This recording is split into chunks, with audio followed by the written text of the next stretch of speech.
ఇవ్వగలం ముగింపు బహిరంగ సభ చేయబోతున్న ఉత్తరాంధ్ర నుంచి ఏం చెప్తారు? ప్రజలందరూ పూర్తి స్థాయి decided to vote for Telugu Desam party in 2024, no doubt about it.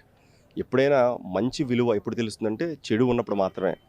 ఆ చెడు ఆల్రెడీ జరిగింది కాబట్టి ధర్మం ఎవరి వైపు ఉంటారో, ధర్మం వైపు ఎవరు ఉంటారో అనే ఒక విచక్షణ ప్రజలలో వచ్చింది. ఆ ప్రజలందరూ కూడా పూర్తి స్థాయిలో మద్దతు తెలపడం కోసం రేపు యువగళం పాదయాత్ర ఎవరైతే మా నాయకుడు జాతీయ ప్రధాన కార్యదర్శి నారా లోకేష్ గారు యువగళం పేరిట 3132 కిలోమీటర్ల పాదయాత్ర చేసి విభిన్నమైనటువంటి ప్రజలు అంటే విభిన్న ప్రతిభావంతులు, అందులో హ్యాండిక్యాప్డ్ ఉన్నారు, విజువల్లీ ఛాలెంజ్డ్ ఉన్నారు, బీసీ కులాలు ఉన్నారు, ఎస్సీ కులాలు, ఎస్టీ కులాలు, అడ్వకేట్స్, డాక్టర్సు, అన్ని వర్గాల ప్రజలతో మాట్లాడుతున్నప్పుడు ఆ మొమెంటం తీసుకొని ఏదైతే ఆచరణ సాధ్యమైనటువంటి మేనిఫెస్టో, నేను ఖచ్చితంగా ఇది చేయగలను, ఇది చెయ్యలేను, అవకాశం ఉంటే ఇది కమిషన్కి పెట్టి మీకు అయ్యే విధంగా చేస్తానని చెప్పని ఎప్పుడైతే స్వార్థం లేకుండా ఆయన మాట్లాడే మాటలు ఖచ్చితంగా ప్రజలందరూ కూడా నమ్మబలికేరు. ఇవాళ ఎప్పుడెప్పుడు వస్తారు విద్యార్థినులు అయితే రోడ్లపైన బారులు తిరిగి పెద్ద ఎత్తున వెల్కమ్ చెప్పారు. లోకేష్ అన్న జిందాబాద్, లోకేష్ అన్న జిందాబాద్ అని చెప్పని. నాకు తెలిసి ఆయన ఒక ట్రాన్స్ఫార్మ్డ్ పర్సనాలిటీగా తయారయ్యారు. ఆ ట్రాన్స్ఫార్మ్డ్ పర్సనాలిటీ కూడా ఎంతో ఓపిక, విచక్షణ. నాకు తెలిసి ఆ వయసులో చాలామంది లోకేష్ గారు కానీ చంద్రబాబు నాయుడు గారు కానీ ఎందుకులే ఈ రాజకీయాలు అని చెప్పని వారు పక్కన కనుక ఉంటే నష్టం వాళ్ళకి కాదు, ఈ రాష్ట్ర ప్రజలకి. అందుకనే ఎట్టి పరిస్థితుల్లో రాష్ట్రాన్ని కాపాడుకోవాలి, తెలుగు ప్రజలను కాపాడుకోవాలని ఒక సదుద్దేశంతో మాత్రమే ఈ యాత్ర సాగుతూ ఉన్నప్పుడు ప్రజలందరూ పెద్ద స్థాయిలో వారికి వెల్కమ్ చెప్పడం. మరి రేపు యువగళం పాదయాత్ర కూడా మొత్తం రాష్ట్రంలో ఉన్నటువంటి అటు రాయలసీమ, తెలంగాణ ప్రాంతంలో ఉన్నటువంటి తెలుగుదేశం శ్రేణులు కానివచ్చు, రాయలసీమ, కోస్తాంధ్ర, ఇటు శ్రీకాకుళం, విజయనగరం నుంచి పెద్ద స్థాయిలో మొత్తం రాబోతున్నారు. సుమారు 6 లక్షల మంది ప్రజలందరూ కూడా ఇక్కడికి వచ్చి ఏం చెప్పబోతున్నారో తెలుగుదేశం పార్టీ ఒక ఎజెండా మేనిఫెస్టోని ఖచ్చితంగా రేపు వెలువరించిన తర్వాత ప్రజలందరూ కూడా స్ట్రాంగ్ డిటర్మినేషన్తో ఉన్నారు. సో ఖచ్చితంగా రేపు సభ ఆల్రెడీ సక్సెస్ చేస్తామంటే అసలు ఇంతమంది ప్రజలకు ఎట్లా అకామిడేట్ చేయాలని చెప్పని ఈ ఫెసిలిటీస్ అన్ని క్రియేట్ చేసే విభాగాల్లో ఉన్నటువంటి మా మిత్రులందరూ కూడా అందులో తలమునకలై ఉన్నారు. వచ్చిన ఏ ఒక్కరికి కూడా ఇబ్బంది కలగకుండా చూసే ప్రయత్నం మేము చేస్తూ ఉన్నాం. సో పెద్ద ఎత్తున ఒకవేళ ప్రజలు ఇట్లా వస్తే మాత్రం అక్కడ నుంచి బస్సులు కానీ అవన్నీ కానీ క్యాన్సిల్ చేసిన విధంగా కూడా ప్రభుత్వం ఇవాళ ప్రభుత్వం చేసే పనికిమాలిన చర్యలు.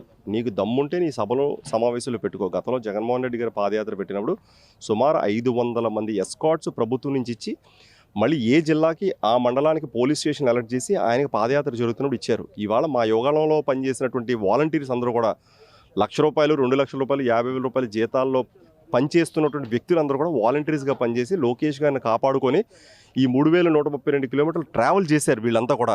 ఇప్పుడు ప్రభుత్వం ఏం చేస్తుంది, పూర్తిగా నియంతృత్వ పోకడలోకి వెళ్ళి బస్సులన్నీ కూడా ఇవ్వకుండా ఆర్టీసీ వాళ్ళకి చెప్పి మాకు బస్సులు అవైలబుల్గా లేవని చెప్పి ఆపుతూ ఉండే పరిస్థితి అంతా కూడా అర్థమవుతుంది. అందుకే మేము కూడా వాళ్ళ మీద బేస్ అవ్వకుండా ట్రైన్స్ మీద, రైల్వేస్కి ఆల్రెడీ డబ్బులు కట్టి మొత్తం ట్రైన్స్లో వచ్చే వాళ్ళు అందరూ కూడా వస్తూ ఉన్నారు. అక్కడి నుంచి అవసరమైతే ప్రైవేట్ ట్రాన్స్పోర్టేషన్ పెట్టాం. ప్రభుత్వం కూడా ఆలోచన చేయాలి. ఇలాంటి దుశ్చర్యలన్నీ కూడా ప్రజలకు పూర్తి స్థాయిలో అర్థం అవుతూ ఉన్నాయి. మీరు చేస్తున్నటువంటి చీప్ ట్రిక్స్ అన్నీ కూడా చీపెస్ట్ ట్రిక్స్ అని చెప్పని ప్రజలకు అర్థమవుతున్నాయి. ఎందుకంటే ఎక్కడికక్కడ ఆంక్షలు పెట్టారు. మా నాయకుడైనటువంటి చంద్రబాబు నాయుడు గారు మీరు 53 రోజుల పాటు అరెస్ట్ అక్రమంగా చేశారని చెప్పని ఆటో డ్రైవర్ దగ్గర నుంచి, రిక్షా డ్రైవర్ దగ్గర నుంచి, ఎయిర్పోర్ట్ ఫ్లైట్ క్యాప్టెన్ వరకు అందరికీ కూడా అర్థం అయిపోయింది. అమరావతి మా రాజధాని. విశాఖ ప్రాంతంలో ఉన్నటువంటి మేము కూడా మాకు నువ్వు ఎగ్జిక్యూటివ్ క్యాపిటల్ తేవద్దు, ఏమీ తేవద్దు. యాక్చువల్గా we are not at all interested in executive capital for Vizag. ఎందుకంటే పూర్తి స్థాయిలో నువ్వు వచ్చి భూ కబ్జాలు చేయడం కోసం ప్రయత్నాలు చేస్తున్నావు అనే విషయాన్ని ప్రజలకు అందరికీ కూడా అర్థమయ్యే విధానంలో మేము డెమోక్రసీ ఇన్ డేంజర్ ప్రోగ్రామ్స్ కూడా ప్రతి కాన్స్టిట్యున్సీలో పెట్టడం జరిగింది. అన్ని సంఘాలు ఆ రోజు తీర్మానాలు కూడా చేసి విశాఖ నగరాన్ని ఎట్టి పరిస్థితులు కూడా ఎగ్జిక్యూటివ్ క్యాపిటల్ వద్దు అని చెప్పని మేము తీర్మానించడం కూడా జరిగింది. సో మీరు ఇప్పటిదాకా అమరావతి అన్నారు కదా, అమరావతి రైతులకి ఎలా ఉండబోతుంది? ఎప్పుడూ సంఘీభావం తెలుపుతూనే ఉంటాం. ఏ రైతు ఒక్క కడుపు కొట్టి ఆ రైతు కడుపు కొట్టి మా విశాఖ నగరానికి రాజధాని వస్తే ఆలోచించి, లేకపోతే మాకు ఏదో మేలు జరిగిపోతుందని చెప్పని అలాంటి శాడిస్టిక్ మనస్తత్వాలు ఉత్తరాంధ్ర ప్రాంత వాసులకి ఎప్పుడూ లేవు. ఎందుకంటే రైతులు వారు నమ్ముకున్నటువంటి భూమిని ఇవాళ ప్రభుత్వానికి ఇచ్చేసి అక్కడ క్యాపిటల్ కట్టాలని చెప్పిన ఒక మంచి ఆలోచనతో ఇచ్చినటువంటి రైతులను 5 సంవత్సరాల పాటు వాళ్ళు ఉద్యమాల్లో ఉంటే వాళ్ళు చేస్తున్నటువంటి ఆర్తనాదాలు చాలామంది, కొంతమంది రైతులు కూడా అందులో చనిపోయారు. వాళ్ళని చూస్తే బాధ కలుగుతుంది, తరుక్కుపోతుంది. విశాఖ ఉత్తరాంధ్ర ప్రాంతంలో ఉండే ఏ ఒక్క వ్యక్తికి, ఇంక్లూడింగ్ రియల్ ఎస్టేట్ వ్యాపారం చేసే వ్యక్తులకు కూడా ఇక్కడ అసలు క్యాపిటల్ రావాలని ఎవరికి కూడా ఇష్టం లేదు. ఎందుకంటే ఉద్యమాలు చేసినటువంటి వ్యక్తులుగా మేము ఇక్కడ కాలేజీల్లో, ఇక్కడ స్కూల్లో, ఇక్కడ యూనివర్సిటీలో చదువుకున్నటువంటి విద్యార్థి నాయకులు ఎవరికి కూడా నువ్వు వచ్చి ఇక్కడ ఏదో ఎగ్జిక్యూటివ్ క్యాపిటల్ పెట్టి తానా ఇక్కడ డ్యాన్స్ వేద్దాం లేదా పబ్బలు పెడదాం అంటే ఎవరికి కూడా ఇంట్రెస్ట్ ఉండే పరిస్థితి లేదు. రైతులందరికీ కూడా పూర్తి స్థాయి సంఘీభావం తెలుపుతాం.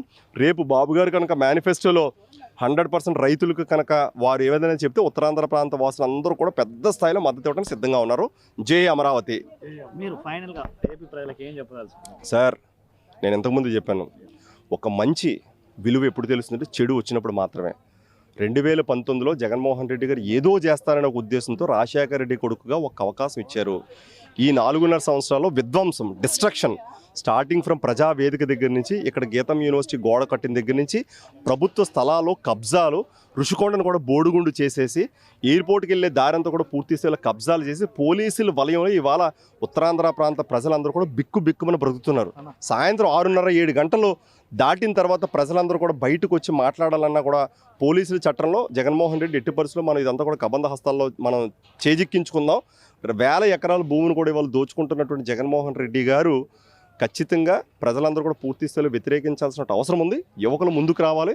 చదువుకున్నటువంటి ఓటర్స్ ఎవరైతే ఉన్నారో మీరు ఓట్స్ దయచేసి చెక్ చేసుకోండి, మీకు ఓట్లు ఉన్నాయో లేదో. మీరందరూ కూడా సమాజంలో మీ ఆధార్ కార్డు కోసం లేకపోతే మీ పాన్ కార్డు కోసం మీరు ఎట్లాగైతే తాపత్రయపడతారో మీ ఓటు కోసం కూడా మీరు తాపత్రయపడాలి. ఓటు ఖచ్చితంగా వేయాల్సిన అవసరం ఈ రాష్ట్రంలో ఉన్నటువంటి ప్రజలందరూ కూడా చూసుకోవాల్సిన అవసరం ఎంతైనా ఉంది. బండిలో జస్ట్ ఇక్కడ నుంచి ఒక 2 కిలోమీటర్ల దూరం వెళ్తేనే అందులో ఆయిల్ ఉందో లేదో 50 రూపాయలు 100 రూపాయలు చూసుకుంటావు. అట్లా జీవితం అంతా నువ్వు ప్రయాణం చేయాలి. 5 సంవత్సరాల పాటు నీ గవర్నమెంట్, నీ సీఎం ఎవరు, నీ ఎమ్మెల్యే ఎవరు, ఎంపీ ఎవరు అని చెప్పని నువ్వు ఆలోచన మనసులో పెట్టుకోకపోతే నువ్వు ఈ సమాజంలో ఒక సిటిజన్గా, గుడ్ సిటిజన్గా ఉండలేవు. అలాంటి సిటిజన్స్ మీరందరూ ఆలోచన చేయాలి. ఇవాళ కేవలం సోషల్ మీడియాలో, యూట్యూబ్లోనో, ఫేస్బుక్లోనో, ట్విట్టర్లోనో పనికిమాల వీడియోస్ చూడటం కాదు. దయచేసి యువకులారా మీకు 2 చేతులు పెట్టి జోడిస్తా ఉన్నాను. యువకులందరూ కూడా ఖచ్చితంగా రావాలి.